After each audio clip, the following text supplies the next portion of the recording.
Leo, generally speaking, how we start off the year can really determine how the rest of our year goes. And I feel like 2025 is going to be a year where things start off kind of quiet and perhaps a little reclusive or even a little introspective.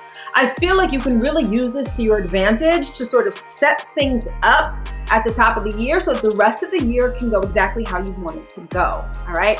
Now, the other thing about 2025 is that I feel like there's going to be a lot of stop and go, a lot of pauses, a lot of mishaps, but understand that these are really going to be blessings in disguise that are really trying to get you to exactly where you need to go. All right, so if you want to know more about what 2025 has in store for you, stick around. You definitely don't want to miss this.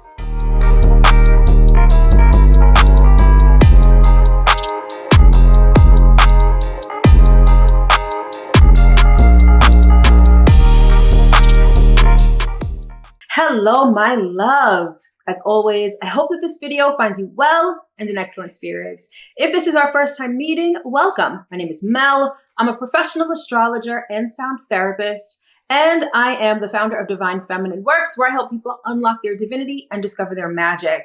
And as always, if you are returning, welcome back. So this is the 2025 yearly astro forecast for the sign of Leo. Now, you can watch this video if you are a Leo rising or a Leo sun. However, this really pertains to Leo rising. All right, so if you are watching this and you're a Leo sun, check out the other videos for your particular rising sign so you know exactly what to expect throughout this coming year. All right, Leo, so let's get down to business. So I feel like 2025 is going to be a year where you are really, like I said before, starting off by resting, number one. Number two, there's going to be opportunities for lots of reflection. And number three, I think that 2025 is going to kick off a series of years where you are embarking on a new adventure, where you're really starting to broaden your horizons and maybe even experience a spiritual awakening or two. All right, so let's get into the details and see exactly what 2025 has in store for you. So first, like I said, you start off the year kind of quiet because Mars is going to be retrograde in your sign. All right, and when Mars is retrograde, this is when we stop what we're doing. This is when we don't start anything new.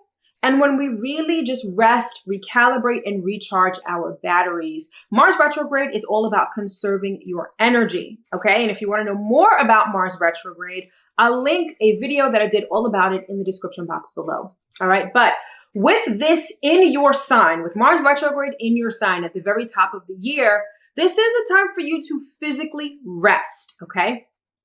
Now, you are a fire sign, and fire signs are all about taking action, right? Taking action is great. However, like I said, how we start the year can really determine how our year goes. And I get the sense that later on in the year, there's going to be times where you're going to need that physical energy, where you're really going to need the motivation, the gumption, and the physical force to start some new things, particularly new things that may be out of your comfort zone or that may be a little arduous or challenging. So take the time at the top of the year to rest. And in resting, it's not even just resting your body, it's also resting your mind. So take some time to figure out exactly what it is that you want.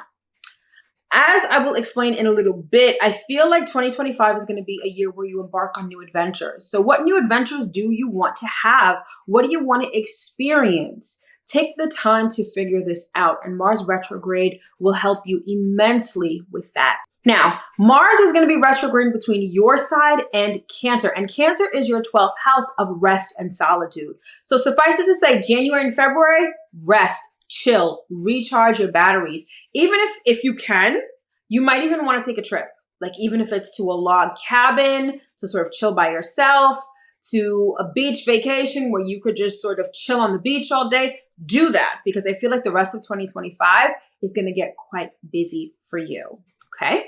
Now, the next thing that I want to highlight for you is the fact that Mercury is going to be retrograde in all of the fire signs this year. So that includes yours. So between July and August, Mercury will be retrograde in your first house. So essentially what this means is that this gives you an opportunity to reassess a lot of different things. Whenever any planet is retrograde, we reassess, we remember, we recharge, we reminisce. All of the re's go along with retrograde. Now, this sort of is going to have the same kind of flavor as Mars retrograde. Remember, Mars will be retrograde in your first house at the top of the year. So over the summer, this is going to give you the time to really think about where you want to go, right? Mercury retrograde in your first house can really give you the opportunity to remember or reassess past goals, past desires, past things that you want to achieve, past ambitions, okay? So it really will behoove you over the summer, particularly during your season, right? When the sun is in the sign of Leo, to sort of hang back a little bit, maybe not do the most, and really figure out where you want to go and what you want to do, all right? So it may feel like you're stopping, you're not necessarily moving forward, but like I said in the intro, that's a good thing. That's actually kind of a blessing in disguise for you. So use the energy to your advantage. Now, Mercury is going to be retrograde in all of the fire signs this year. So during Aries season, as well as during Sagittarius season and your season, of course, that is going to be, or those I should say, are going to be the times that are going to be immensely helpful to you.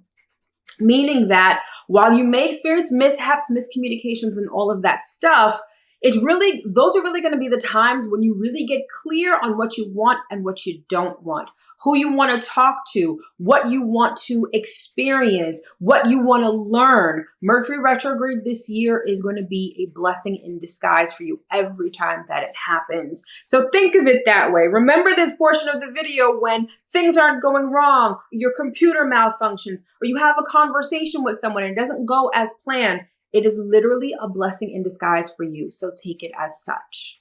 And then the other matter of importance as it relates to the astrology for you specifically this coming year is that Saturn and Neptune will be moving into your 9th house. Saturn and Neptune are set to move into Aries this year.